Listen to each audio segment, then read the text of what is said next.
Bismillahirrahmanirrahim. Assalamualaikum warahmatullahi wabarakatuh.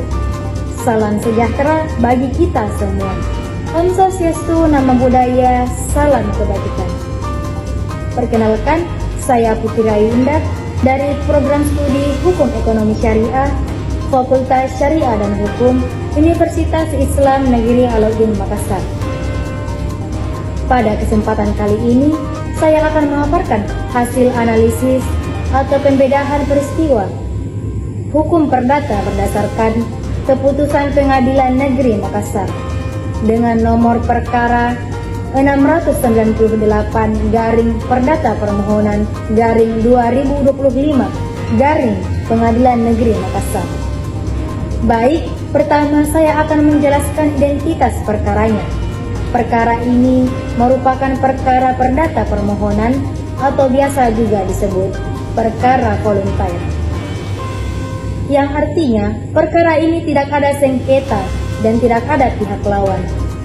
Nomor perkaranya adalah 698 garing perdata permohonan garing 2025 garing Pengadilan Negeri Makassar. Pemohon dalam perkara ini adalah Antonia Mari, yang merupakan anak kandung dari orang yang dimohonkan penetapan kematiannya.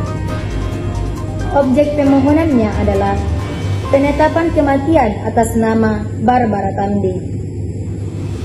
Tujuan utama dari pemohonan ini adalah untuk memperoleh akta kematian yang nantinya sangat diperlukan untuk pengurusan hak waris dan kepentingan administrasi lainnya.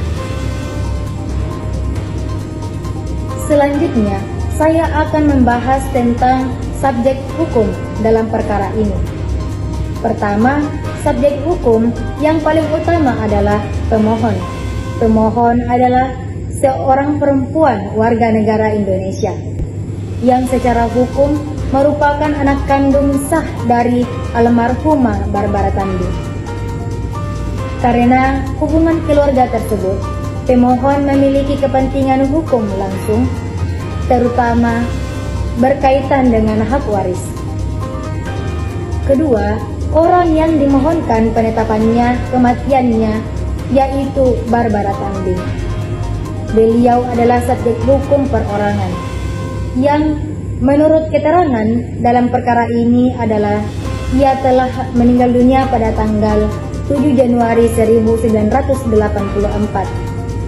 Dan ketiga adalah lembaga negara yaitu Pengadilan Negeri Makassar yang berwenang menetapkan memberikan penetapan hukum dan Dinas Kependudukan dan Pencatatan Sipil Kota Makassar yang nantinya akan mencatatkan kematian setelah ada penetapan pengadilan. Dalam hukum perdata, baik orang perorangan maupun lembaga negara sesama-sama dianggap sebagai subjek hukum karena memiliki peran penting dan kewenangan hukum. Kemudian, saya akan menjelaskan posisi para pihak dalam perkara ini. Pertama, posisi pemohon. Pemohon berkedudukan sebagai anak kandung dari almarhumah, sehingga jelas memiliki kepentingan hukum yang nyata.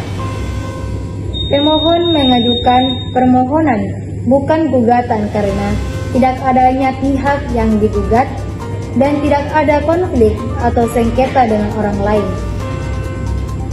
Kedua, posisi Pengadilan Negeri Makassar. Pengadilan di sini berperan sebagai pemberi penetapan hukum.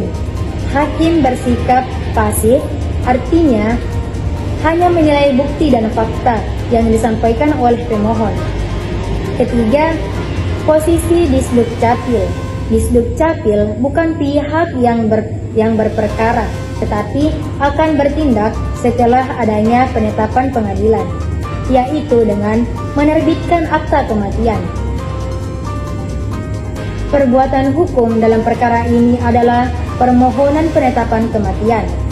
Permohonan ini termasuk perbuatan hukum perdata bersifat administratif. Tujuan untuk perbuatan hukum ini adalah untuk menimbulkan akibat hukum, yaitu agar kematian dapat dicatat secara resmi. Dan juga agar akta kematian bisa diterbitkan. Dan terakhir, agar hak waris bisa dibuatkan dan dilaksanakan secara sah. Walaupun perkara ini bukan sengketa, tetapi ada permasalahan hukum yang melatar belakanginya. Permasalahan pertama, kematian terjadi sangat lama, yaitu pada tahun 1984. Namun, baru harus diurus secara hukum pada tahun 2025. Permasalahan kedua, kematian ini tersebut tidak dilaporkan dalam batas waktu yang ditentukan undang-undang, yaitu maksimal 30 hari sejak kematian. Permasalahan ketiga, karena tidak pernah dilaporkan, maka kematian tersebut tidak tercatat dalam data kependudukan, sehingga tidak ada akta kematian. Akibatnya, pemohon mengalami kesulitan dalam mengurus warisan dan mendapatkan kepastian status hukum.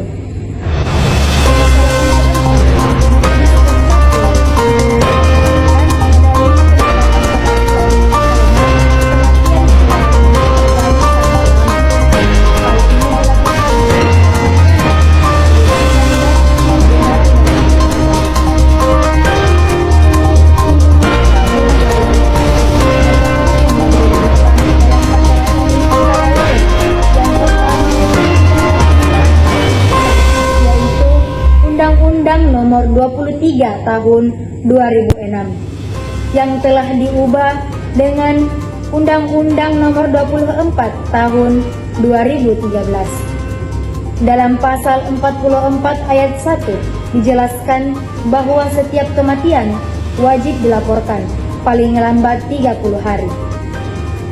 Kemudian pada ayat 4 disebutkan bahwa apabila terdapat ketidakjelasan, maka pencatatan kematian harus didasarkan pada penetapan pengadilan.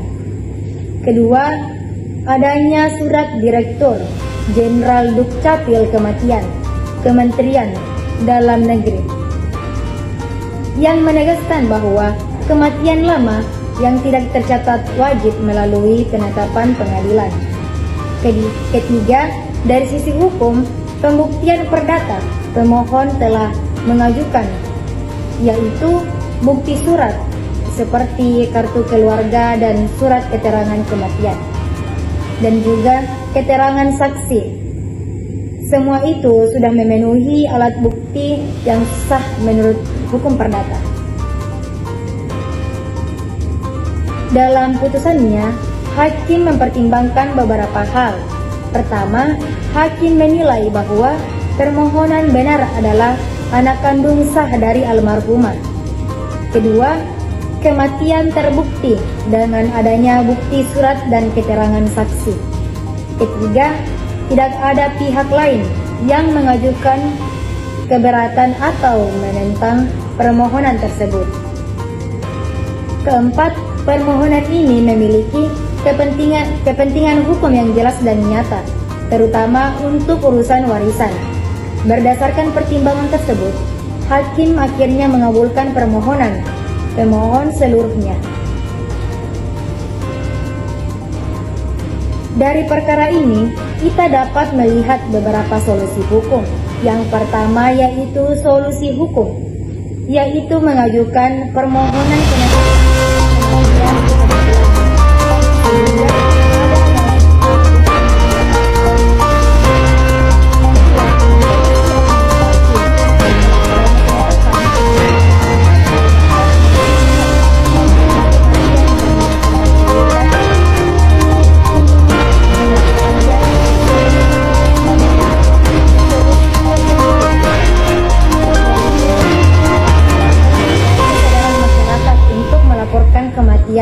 tepat waktu agar tidak menimbulkan masalah hukum di kemudian hari. Sebagai kesimpulan, dapat saya sampaikan bahwa perkara ini adalah perkara perdata permohonan. Subjek hukum utamanya adalah anak kandung almarhumah. Permasalahan muncul karena kelalaian administrasi di masa lalu. Penetapan pengadilan menjadi solusi hukum yang sah dan tepat. Keputusan ini memberikan kepastian hukum dan perlindungan hak waris. Demikian pemaparan saya mengenai pembedahan peristiwa hukum perdata berdasarkan Keputusan Negeri Makassar. Semoga pemaparan ini dapat menambah pemahaman kita semua mengenai penerapan hukum perdata dalam kehidupan sehari-hari. Terima kasih atas perhatian teman-teman sekalian. Wassalamualaikum warahmatullahi wabarakatuh.